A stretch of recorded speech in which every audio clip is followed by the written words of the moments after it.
Dan Walker, 45, joined in with the public curiosity over Prince Harry's memoir, which publishers yesterday revealed would be titled Spare. The much-anticipated book will tell his story in his own words, and explain in full why he chose to abandon life in the UK and public duties within the royal family to move with Meghan Markle to the USA. Yet some feel uncomfortable about reading the memoir due to its timing, as the date of release, on January 10, will be less than 4 months after his grandmother, Queen Elizabeth II, died.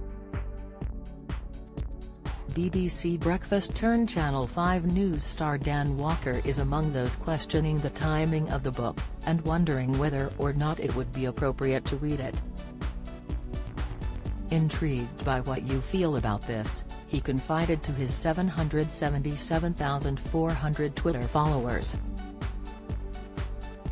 "Will it help? Do you want to read it? Is it the right thing to do?" he quizzed. Then he added, "Timing?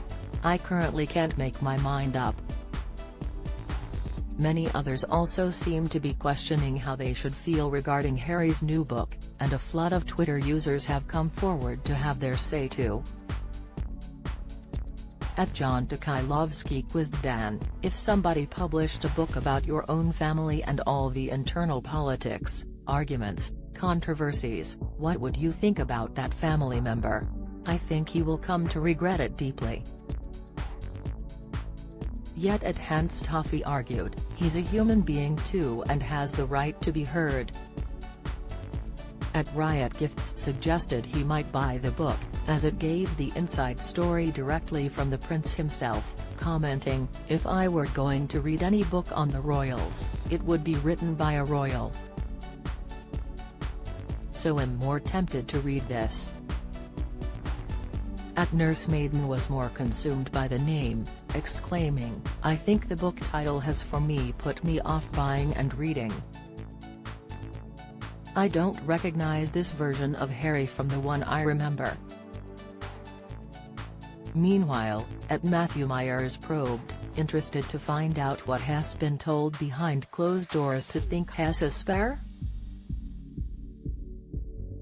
Not everyone was supportive of Harry, with at Magic Rhodes exclaiming, "I won't be reading about the complaints of a 40-year-old man who has been brought up in the lap of luxury on other people's money.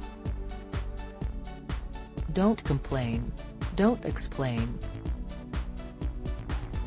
Sick, at one woman on the dog seemed puzzled, chiming in, "For a man that wanted privacy he does the strangest things." At Bennett 47 added, "I'm tired of it all. He is showing all the signs of a spoiled child who won't stop crying, so he keeps throwing his toys out of the pram. I'm very sorry for the people he is seeking to destroy as well." Yet at B. Cymru 58 concluded, "Impossible to judge until I've read it." Hoping the hype is wrong and he doesn't burn all his bridges with his family. Buckingham Palace has declined to comment on the book announcement altogether, perhaps adhering to the Queen's old adage of never complain, never explain. Yet as they maintain a silence, Harry seems keen to give the public his full version of events.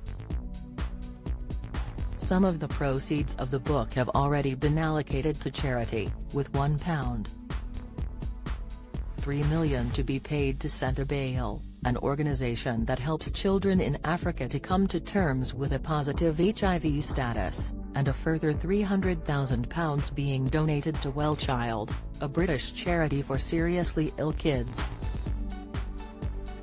Meanwhile, publisher Random House has teased ahead of the release, as Diana, Princess of Wales, was laid to rest, billions wondered what the princes must be thinking and feeling, and how their lives would play out.